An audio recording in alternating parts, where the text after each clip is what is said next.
Students இந்த வீடியோவில் rhythmic tunes your melodic கம்பெனிங்கிற நான் முதல் ப்ராஜெக்டை எப்படி சக்ஸஸ்ஃபுல்லாக கம்ப்ளீட் பண்ணுறது தான் பார்க்க போகிறோம்.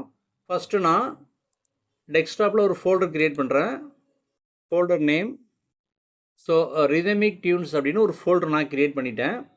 நெக்ஸ்ட்டு விஎஸ் கோடை ஓப்பன் பண்ணுறேன். நெக்ஸ்ட்டு ஓப்பன் ஃபோல்டர் டெஸ்க்டாப்பில் ரிதமிக் டியூன்ஸ்ங்கிற ஃபோல்டரை செலக்ட் ஃபோல்டராக நான் சூஸ் பண்ணுறேன். ஸோ ரிதமிக் டியூன்ஸ் அப்படிங்கிற ஃபோல்டரில் எந்த ஃபைலுமே இல்லை. ஸோ நெக்ஸ்ட்டு நான் இப்படி ப்ராஜெக்ட் ஓப்பன் பண்ணுறேன். நெக்ஸ்ட்டு ப்ராஜெக்ட் ஃப்ளோவை சூஸ் பண்ணுறேன். ஸோ இதில் ஃபஸ்ட் லிங்க் அப்படிங்கிறது வீடியோ லிங்க்கு, நெக்ஸ்ட்டு அப்படிங்கிறது கோடிங் லிங்க்கு. ஸோ இந்த கோடிங்கை தான் நம்ம ஓப்பன் பண்ணணும். அதுக்கு முன்னாடி ரிதமிக் டியூன்ஸோடைய கோடிங் அப்படிங்கிறது வீட் ப்ளஸ் ரியாக்டில் தான் அவுட்புட் வரும். அதாவது ரிதமிக் டியூன்ஸோட கோடிங் அவுட்புட் அப்படிங்கிறது நார்மல் ரியாக்ட் இல்லாமல் வீட் ப்ளஸ் ரியாக்ட் ஆப்பில் தான் ரன் ஆகும். ஸோ ஃபஸ்ட்டு நம்ம வீட் ப்ளஸ் ரியாக்ட் ஆப்போட ஃபஸ்ட்டு அவுட்புட்டை கெட் பண்ணணும். அதுக்கப்புறம் ப்ராஜெக்டை நம்ம எக்ஸிக்யூஷன் பண்ணலாம். ஸோ ஃபஸ்ட்டு நான் விஎஸ் கோடு ஓப்பன் பண்ணுறேன். Next terminal, new terminal. So next நான் இதில் கமாண்ட் ப்ராம்ப்டை சூஸ் பண்ணுறேன். ஸோ நெக்ஸ்ட்டு வீட் ப்ளஸ் ரியாக்ட் ஆப்போட பேசிக் கமெண்ட்ஸை நான் செக் பண்ணிடுறேன். வீட் ப்ளஸ் ரியாக்ட் ஆப்போட பேசிக் கமெண்ட்ஸு தான். First create a new Vite React app using npm. So first இந்த கமெண்ட்டை நான் காப்பி பண்ணிட்டேன். நெக்ஸ்ட்டு விஎஸ் கோடில் இங்கே அதை நான் பேஸ்ட் பண்ணுறேன். அதாவது npm create Vite at latest my ஆப்னு இருக்குது. So next enter. So installation ஆகுது, அது வரைக்கும் நம்ம வெயிட் பண்ணுவோம். ஸ்டூடெண்ட்ஸ், நமக்கு npx create Vite my app வந்துட்டு செலக்ட் ஏ ஃப்ரேம் ஒர்க்குன்னு இருக்குது. ஸோ நான் ஏரோ கீ வழியாக இதில் ரியாக்ட் அப்படிங்கிறத நான் செலக்ட் பண்ணியிருக்கேன். ஏன்னா ரியாக்ட் நேராக பார்த்தீங்கன்னா ஒரு க்ரீன் கலர் டிக் இருக்குது. ஸோ அதாவது ப்ளூ கலர் டிக் இருக்குது. நெக்ஸ்ட்டு நான் அதை என்ட்ரு பண்ணுறேன். நெக்ஸ்ட்டு செலக்ட் எ வேரியண்ட்டுன்னு இருக்குது. இதில் ஃபஸ்ட்டு வந்து டைப் ஸ்கிரிப்டில் இருக்குது. ஸோ நான் ஒன் பை ஒன்னாக மூவ் பண்ணுறேன். நெக்ஸ்ட்டு ஜாவா ஸ்கிரிப்ட் கொண்டு வந்துட்டேன். ஸோ அதாவது செலக்ட் எ ஃப்ரேம் ஒர்க்கில் ரியாக்டையும் செலக்ட் எ வேரியண்ட்டில் ஜாவா ஸ்கிரிப்டையும் சூஸ் பண்ணியிருக்கேன். Next enter. So first done now ரன்னு கொடுத்துருக்காங்க. இதில் முதல்ல இந்த கமாண்டை நம்ம காப்பி பண்ணணும். So control C. நெக்ஸ்ட் இங்கே நான் அதை பேஸ்ட் பண்ணிட்டேன். Change directory my app. Next npm install. So இதை நான் காப்பி பண்ணி இங்கே அதை நான் பேஸ்ட் பண்ணுறேன். Next enter. ஸோ இப்போ சியில் யூசர்ஸில் வெல்கமில் ஒன் ட்ரைவில் டெஸ்க்டாப்பில் ரிதமிக் டியூன்ஸ் அப்படிங்கிற ஃபோல்டரில் மை ஆப்பில் என்பிஎம் இன்ஸ்டால் ஆகுது. ஸோ கொஞ்சம் டைமிங் எடுத்துக்கும், அது வரைக்கும் நம்ம வெயிட் பண்ணுவோம். ஸோ நமக்கு added 197 packages and audited 198 packages in 1 minute வந்திருக்கு. Next 32 packages are looking for funding. run npm fund for details வந்துட்டு found 0 வந்திருக்கு. நெக்ஸ்ட்டு npm round dev அப்படிங்கிற இந்த கமெண்ட்டை நான் காப்பி பண்ணி இங்கே அதை நான் பேஸ்ட் பண்ணுறேன். Next enter. இப்போ நமக்கு அவுட்புட் வந்துடும். அதாவது local host. For example first நான் ஹச் கொடுத்து என்ட்ரு பண்ணேன் அப்படின்னா இதில் ஒவ்வொரு கமெண்ட்ஸ் தான் வரும். ஆர் கொடுத்தோம் அப்படின்னா enter the restart the server. So for example R கொடுத்து நான் என்ட்ரு பண்ணுறேன். ஸோ சர்வர் ரீஸ்டார்ட் ஆகிருக்கு. நெக்ஸ்ட்டு யூ கொடுத்தோம் அப்படின்னா சர்வர் யூஆர்எல் காமிக்கும். ஃபார் எக்ஸாம்பிள் யூ கொடுத்து நான் என்ட்ரு பண்ணுறேன். So network use host to expose localhost 5173 தான் நமக்கு அவுட்புட் வரும். நெக்ஸ்ட்டு நான் ஓ கொடுத்துட்டு என்ட்ரு பண்ணேன் அப்படின்னா நமக்கு அவுட்புட் வரும். அதாவது enter to open in browser. So Vite plus React ஆப்போட ஃபஸ்ட் அவுட்புட் இது தான்.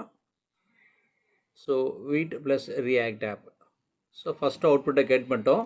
நெக்ஸ்ட்டு ப்ராஜெக்ட் கோடிங்கை இதே ஃபோல்டருக்குள்ளே கொண்டு வந்துட்டு நம்ம ஃபைனலாக அதை எக்ஸிக்யூட் பண்ண வேண்டியதான். ஸோ திரும்ப நான் இதை க்ளோஸ் பண்ணிடுறேன்.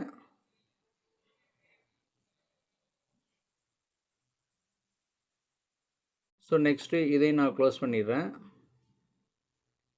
நெக்ஸ்ட்டு கமெண்ட் ப்ராம்ப்டில் வச்சுருவோம். ஸோ திரும்ப நான் என்னுடைய டேஷ்போர்டு ஓப்பன் பண்ணுறேன். ஸோ இப்போ ட்ரைவ் லிங்க்கை நான் ஓப்பன் பண்ணுறேன்.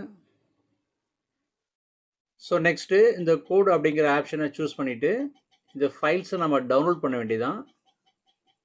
ஸோ நெக்ஸ்ட்டு நான் டவுன்லோட் கொடுக்குறேன். ஒரு ஜிப் ஃபோல்டராக டவுன்லோட் ஆகும். Shipping one file. So okay, next இதை நான் ஓப்பன் பண்ணுறேன். ஸோ நெக்ஸ்ட்டு க்ளோஸ் பண்ணிட்டேன். இதை எக்ஸ்ட்ராக்ட் பண்ணுறேன். Next okay. So extraction complete ஆகிட்டு ஸோ இதை நான் க்ளோஸ் பண்ணிடுறேன். நெக்ஸ்ட்டு பிசியில் டவுன்லோட்ஸில் ஸோ கோட் அப்படிங்கிறது இங்கே வந்திருக்கு. ஸோ இந்த கோட் அப்படிங்கிற ஃபோல்டரை நான் டெஸ்க்டாப் கொண்டு வந்துடுறேன்.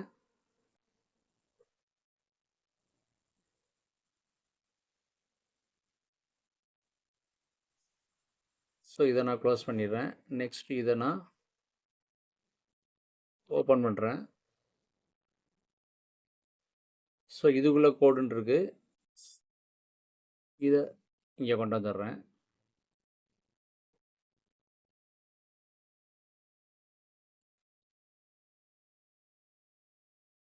ஸோ நெக்ஸ்ட்டு இப்போ இதை நான் ஓப்பன் பண்ணுறேன். இல்லை ஒன்றுமே இல்லை. ஸோ அதனால் இந்த எம்டி ஃபோல்டரை நான் டெலீட் பண்ணிட்டேன். ஏன்னா அதுக்குள்ளே தான் கோட் அப்படிங்கிற இந்த ஃபோல்டர் இருந்துச்சு. ஸோ இந்த ஃபோல்டரை நான் ஓப்பன் பண்ணுறேன்.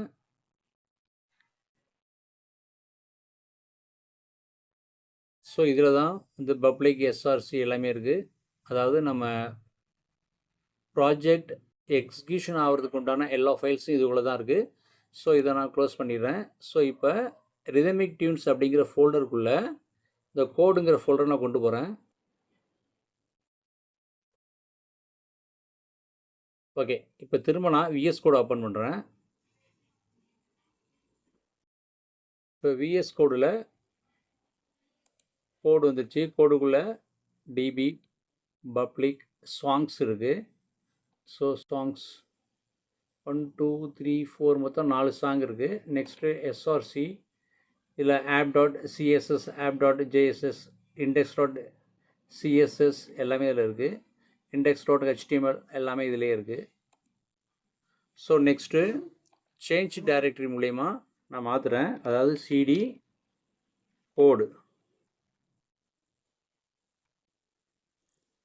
ஸோ நெக்ஸ்ட்டு npm இன்ஸ்டால்னு கொடுக்கணும். ஸோ நான் npm இன்ஸ்டால்னு கொடுக்குறேன். Next enter. ஸ்டூடெண்ட்ஸ் நமக்கு கம்ப்ளீட்டாக இன்ஸ்டலேஷன் முடிஞ்சிருச்சு npm. ஸோ npm இன்ஸ்டால் ஆனதுக்கப்புறம் added 497 packages and audited 498 packages in 2 minutesனு வந்திருக்கு. Next 111 packages are looking for funding. Run npm fund for detailsனு வந்திருக்கு. ஸோ நெக்ஸ்ட்டு நம்ம வந்து ரன் பண்ண வேண்டியதான். ஸோ வீட் ப்ளஸ் ரியாக்ட் ஆப்பில் நம்ம ரன் பண்ணுறதுக்கு ரன் தேவ்னு கொடுக்கணும். So npm run dev dev. For example நான் கமெண்ட்ஸை காட்டுறேன். So run the development server npm run dev. அது கிரியேட் பண்ணுறதுக்கு npm create wait at latest my app. go to the project டைரக்டரிக்கு cd my app அது அதிலே வந்துடும். அது மாதிரி இன்ஸ்டால் dependencies யூஸிங் npm அப்படிங்கிறதுக்கு npm இன்ஸ்டால். npm இன்ஸ்டால் பண்ணதுக்கப்புறம் first இந்த கமாண்டை கொடுத்தோம். நெக்ஸ்ட்டு cdmy ஆப் கொடுத்து வீட் ப்ளஸ் ரியாக்ட் ஆப்போட ஃபஸ்ட் அவுட்புட்டை கெட் பண்ணோம். நெக்ஸ்ட்டு திரும்ப ஃபோல்டர் நம்ம கன்வெர்ட் பண்ணிட்டோம். ஃபோல்டர் நம்ம சேஞ்ச் பண்ணிட்டோம் சேஞ்ச் டைரக்டரி மூலிமா. நெக்ஸ்ட்டு npm இன்ஸ்டால் பண்ணியிருக்கோம். இப்போ npm ரன் தேவ்ங்கிற கமாண்டை கொடுத்துருக்கேன். So run the development server. So next நான் என்ட்ரு கொடுக்குறேன். ஃப்ரண்ட் எண்டுன்னு வந்துருக்கு. ஸோ டைரெக்டாக நான் அவுட்புட்டை அந்த லிங்க் வழியாக கெட் பண்ணுறேன். ஸோ ஃபாலோ லிங்க்னு கொடுத்தாலே நமக்கு அவுட்புட் வந்துடும். ஸோ நமக்கு லோக்கல் ஹோஸ்ட் 5173ல் ரிதமிக் டியூன்ஸோட அவுட்புட் வந்துருச்சு. மியூசிக் பிளேயர்னு இருக்குது. Next home, your library, favourites, playlist